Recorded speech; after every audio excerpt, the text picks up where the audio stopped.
Perfection. The condition, state, or quality of being free from all flaws or defects. I think the actual definition should be a 10-letter word describing something that doesn't exist. Or prison. Maybe straitjacket.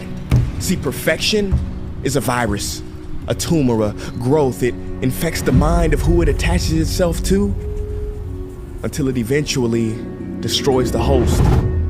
I hate the very word perfection. It has driven me crazy for years, guided by fear. I was constantly comparing myself to my peers, stressing and striving to reach some idea that only existed in here. Oh, you thought perfection was real? Well, I disagree.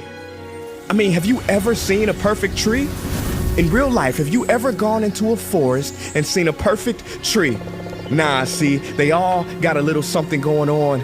Some lean this way, some lean that way, some have a little too much moss, and some got a whole bunch of bark that's been ripped off, but somehow, they're all beautiful.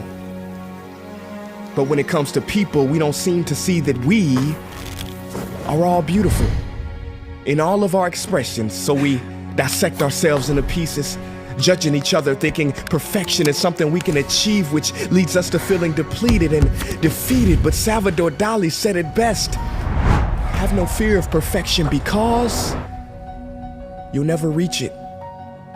Ladies and gentlemen, there are two doors in life. Door number one, be perfect and be admired.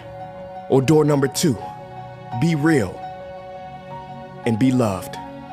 I say choose door number two, and choose it quick, because life's too short to try to live up to something that doesn't even exist. It makes no sense, so please create your own unique expression. Color outside the lines. Be the pretzel that refuses to knot. Be the marble that doesn't quite roll right. Do the dance that nobody's ever seen before.